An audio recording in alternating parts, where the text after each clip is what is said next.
अस्सलाम वालेकुम। फ़हमी सिद्दीकी इन्वेस्टोमैनिया से KC100 इंडेक्स के रिव्यू और डिस्कशन के साथ हाजिर खिदमत है।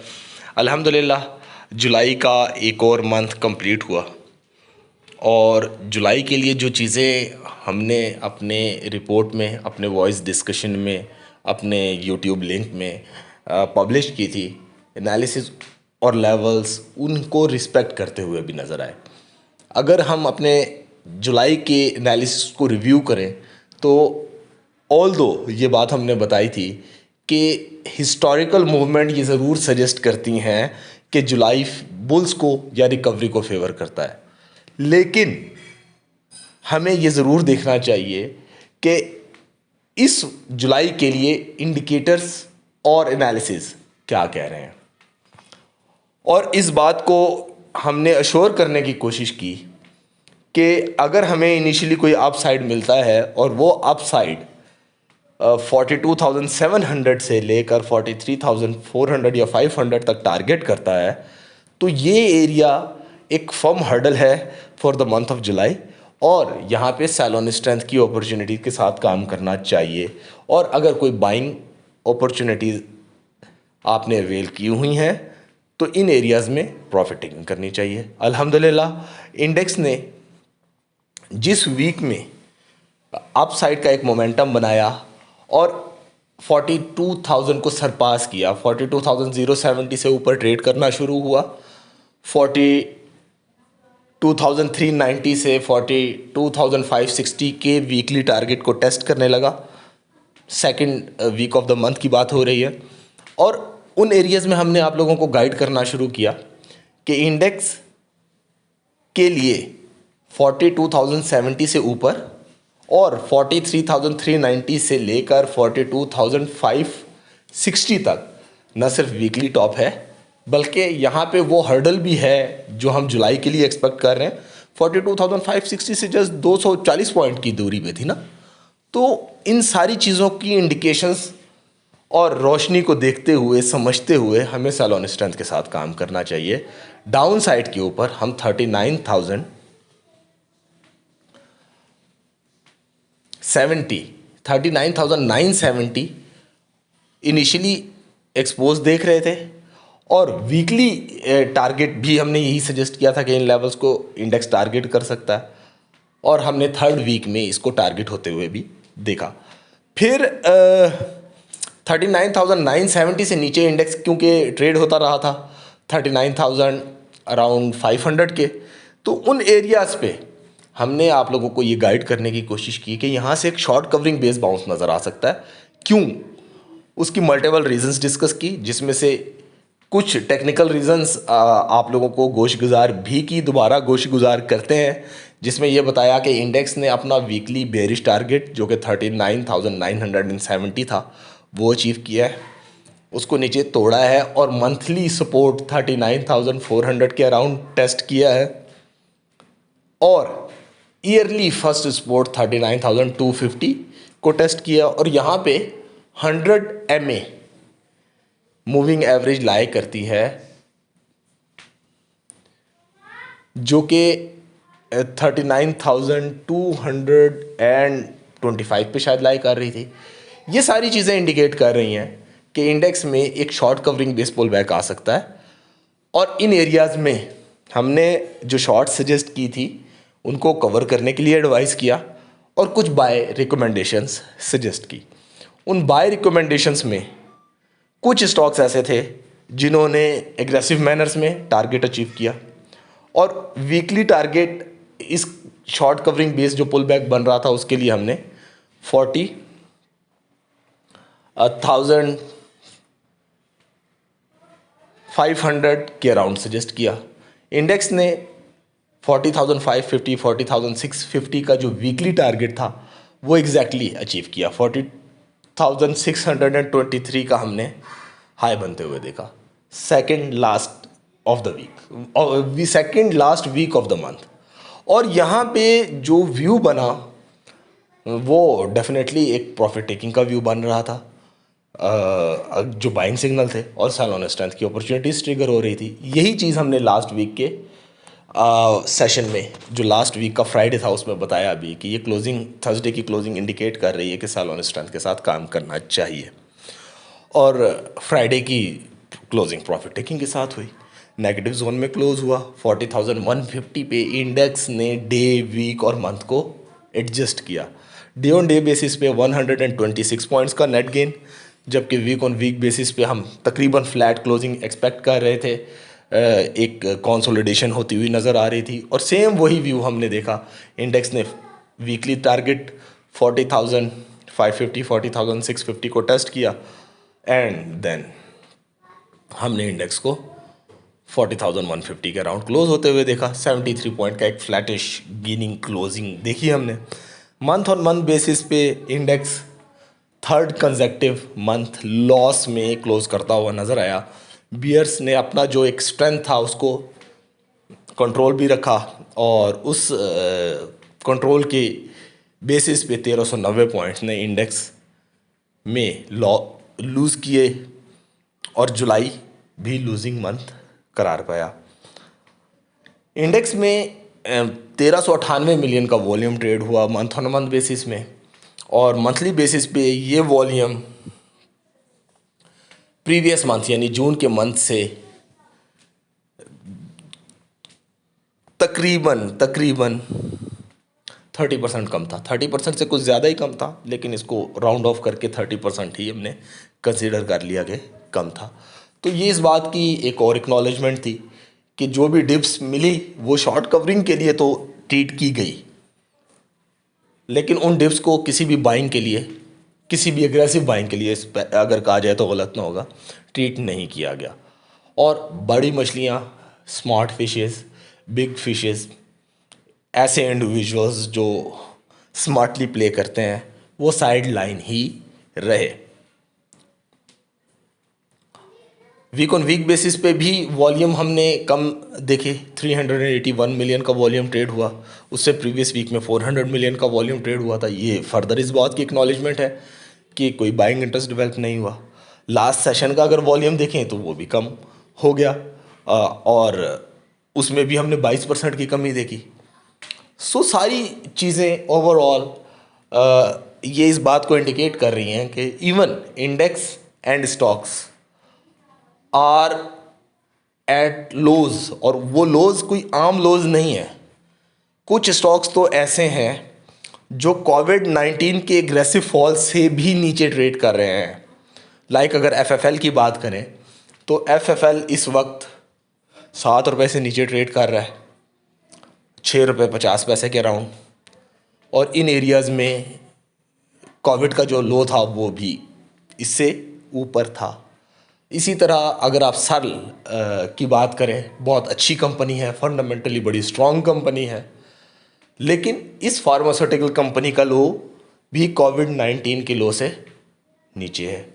इसी तरह और बहुत सारे स्टॉक्स हैं जो इवन उस फॉल से भी नीचे ट्रेड कर रहे हैं जो इसके फंडामेंटल वैल्यूज़ बन रहे होते हैं, लेकिन उसके बावजूद बाइंग इंटरेस्ट का डेवलप ना होना, अच्छे वॉल्यूम्स का जनरेट ना होना, कोई ऐसे सिग्नल्स का मार्केट में डेवलप ना होना जो ये बताए कि big fishes are trying to accumulate और बाइंग ऑन डिप्स स्ट्रैटेजी आई है, इज़ ए वरिंग साइन। बहुत ज़्यादा वरी की बात है।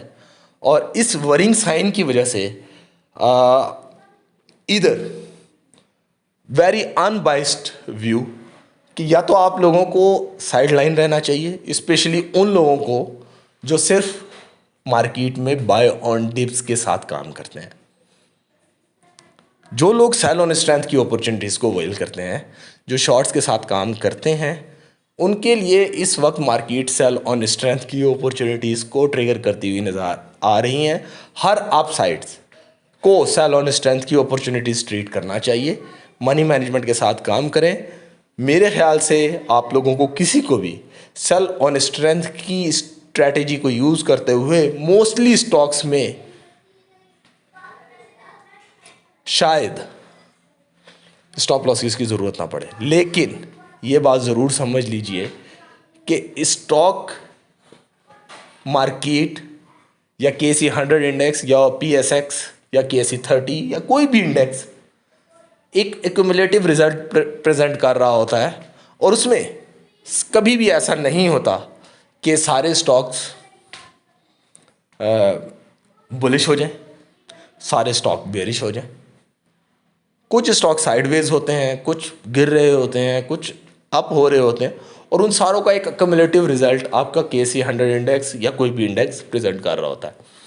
तो वो सारी चीज़ें देखना ज़रूरी हैं। इसलिए आई ऑलवेज रिकमेंड कि इंडेक्स को आप एज ए ब्रॉडर आउटलुक देखें, और ब्रॉडर आउटलुक जो आपको व्यू सजेस्ट कर रहा है उसके अकॉर्डिंगली जो स्टॉक्स उस ब्रॉडर व्यू को एक्नॉलेज कर रहे हैं उनको देखते हुए उसमें काम करें, ताकि आप लोगों को इस वॉलेटिलिटी में काम करने का फ़ायदा हो। अब अगर हम चीज़ों को कंक्लूड करने की तरफ जाएं और आने वाले सेशन, वीक और डे को डिस्कस करें, तो ये बात समझ लीजिए कि बहुत सारे इंडिकेटर्स ऐसे हैं जो थोड़े से बड़े टाइम फ्रेम पे इस बात को एक्नॉलेज कर रहे हैं कि अभी बहुत ज़्यादा फॉल बाकी है, और वो fall for the time being ख़त्म होता नज़र नहीं आ रहा। हमने इस दफ़ा क्वार्टरली व्यू भी इस इंडेक्स की रिपोर्ट में ऐड कर दिया है, ताकि जो लोग थोड़े से और बड़े टाइम फ्रेम को यानी मंथ से भी ऊपर देखना चाहते हैं उनको भी इसका एक आइडिया हो कि वो क्या है। अगर मैं आप लोगों के साथ भी डिस्कस करूं तो वो ये बता रहा है कि जी मैनी इंडिकेटर्स आर सजेस्टिंग कि इंडेक्स शायद जो बहुत इंपॉर्टेंट स्पोर्ट है, जिसको बेशुमार ब्रोकर्स ये और बेशुमार एनालिस्ट एक लाइफलाइन या कह लें कि इम्पोर्टेंट स्पोर्ट बनाए हुए और बुलिश हो गए हैं उसकी वजह से, वो शायद रिस्पेक्ट ना हो। वो लेवल 39,250 39,200 पे लाई करता है। अगर ये लेवल टूटता है तो हम ये एक्सपेक्ट कर रहे हैं कि शायद जो इम्पोर्टेंट स्पोर्ट 38,060 है हमारे एनालिसिस से, वो भी सस्टेन ना करे और हम फर्दर एक फॉल इंडेक्स में आता हुआ देख सकें जो कि 35,200 टू 34,800 पे लाया करता है। हाँ, ये बात ज़रूर समझ लीजिए कि ये एक बहुत बड़े टाइम फ्रेम का व्यू है, तो ये डेफिनेटली टाइम कंज्यूमिंग है। 3 से 6 महीने ज़रूर जहन में रखने चाहिए इस व्यू को फॉलो करने के लिए, और definitely that would not come in a day, क्योंकि 3 से 6 महीने की बात तो हम कर रहे हैं ना एटलीस्ट, तो इससे थोड़ा ज़्यादा भी ले सकते हैं, क्योंकि मार्केट की कंडीशंस डिफरेंट होती है, वॉलेटिलिटी होती है। समटाइम किसी अच्छे इवेंट या किसी अच्छे न्यूज़ के ऊपर मार्केट में स्पाइक आ जाता है, समटाइम कोई बुरे न्यूज़ आ जाती है और उस बुरी न्यूज़ पे मार्केट में एक क्रैश आ जाता है। तो ये सारी चीज़ें इस मार्केट का हिस्सा है। इसलिए इट इज़ ऑलवेज एडवाइजेबल कि रिकमेंडेड और सिलेक्टिव स्टॉक्स के एनालिसिस में ट्रेड करें, क्योंकि आप ओवरऑल इंडेक्स तो बाई या सेल कर नहीं सकते पाकिस्तान में स्पेशली। अब अगर हम फॉर द मंथ ऑफ अगस्त जो कि मेन टॉपिक होना चाहिए उसको डिस्कस करें, तो लग ऐसे रहा है कि जी इनिशियली हम जो मंथ स्टार्ट होने जा रहा है उसमें बियर्स का होल्ड देखेंगे, और वो बियर्स इम्पोर्टेड स्पोर्ट 39,250 39,040 को टारगेट करने की कोशिश कर सकते हैं। इन एरियाज़ में कुछ स्पोर्ट्स हैं, इम्पोर्टेड स्पोर्ट्स हैं, नो डाउट।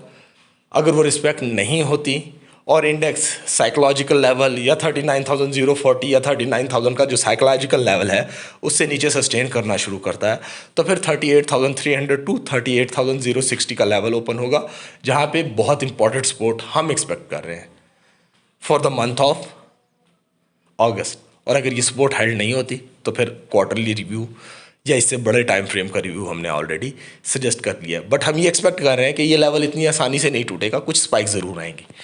अप साइड्स के ऊपर इंडेक्स के लिए 41,020 41,920 ये इनिशियल हर्डल है कंप्लीट अगस्त के लिए। अगर इंडेक्स 41,920 से ऊपर 42,040 से ऊपर इनफैक्ट अगर सस्टेन करना शुरू करता है तो हो सकता है कि कुछ स्पाइक इंडेक्स में फर्दर आए, जो कि इंडेक्स को 42,290 से 42,360 या मैक्स 42,700 तक लेकर जाए, जहां पे हम इस मंथ का टॉप एक्सपेक्ट कर रहे हैं। अब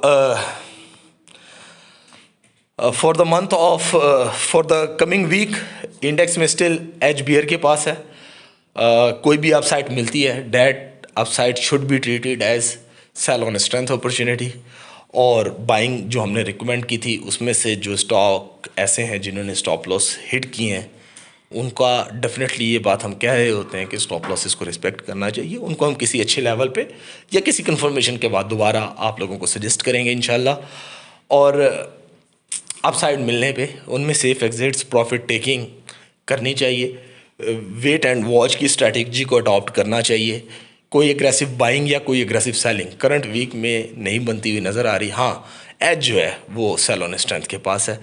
तो जो लोग ऐसे हैं जो ये समझते हैं कि जी नहीं हम रह नहीं सकते बगैर ट्रेडिंग के, तो उन्हें सेल ऑन स्ट्रेंथ की अपॉर्चुनिटी को अडॉप्ट करना चाहिए। Once again I would repeat कि इम्पोर्टेड सपोर्ट 39,250 39,040 है। वीक ऑन वीक बेसिस पे एक इससे ऊपर भी एक लेवल बनता है 39,465 के अराउंड। तो 39,465 से 39,040 ही इम्पोर्टेंट लेवल है जो इस वीक के लिए देखना चाहिए। अगर नहीं बनता तो रिस्पेक्ट नहीं होता तो फिर फर्दर फॉल आ सकता है। अपसाइड के ऊपर 40,550 से 40,650 लास्ट वीक भी बताया था कि हर्डल और रेजिस्टेंस है, इसके ऊपर सस्टेनेबिलिटी नहीं बन रही। और उससे प्रीवियस वीक भी इस बात को एक्नॉलेज किया था कि यहाँ पे कंसर्निंग लेवल है, इससे नीचे की क्लोजिंग कोई अच्छा व्यू नहीं दे रही, और इन्हीं लेवल पे हमने रिजेक्शन भी देखी थी। So this level is still hurdle, इसके ऊपर सस्टेनेबिलिटी आती है तो इंडेक्स 40,970 से 41,020 से तक को टारगेट कर सकता है। कमिंग सेशन के लिए अगर आप चीज़ों को कंक्लूड करें तो 42,270 42,490 एक रेजिस्टेंस बन रही है। अगर ये लेवल टेस्ट होते हैं तो इन लेवल्स में सेल ऑन स्ट्रेंथ की अपॉर्चुनिटी, सेफ एग्जिट और प्रॉफिट टेकिंग के व्यू के साथ काम करना चाहिए। Downside for coming session is 39,980 to 39,720। बाकी कोशिश की है कि हम सारी चीज़ों को बहुत अच्छे से डिस्कस कर सकें, चीज़ों को कंप्लीट जो मंथ में हुई उसको भी रिव्यू कर सकें, रैप कर सकें, और आने वाला मंथ, क्वार्टर, वीक और डे कैसा देख रहे हैं उसको भी डिस्कस कर सकें। सारी रिपोर्ट्स, इंडिविजुअल स्टॉक्स के एनालिसिस, सारी चीज़ें आप लोगों को सजेस्ट कर दी हैं। कोशिश करें कि उनको फॉलो करें। किसी भी चेंज की सूरत में इंशाल्लाह वी वुड ट्राई कि आप लोगों को टाइमली अपडेट कर सकें ताकि आप लोग इस मार्केट में सेफ रह सकें। अपनी दुआ में याद रखिएगा। अस्सलाम वालेकुम वरहमतुल्लाह।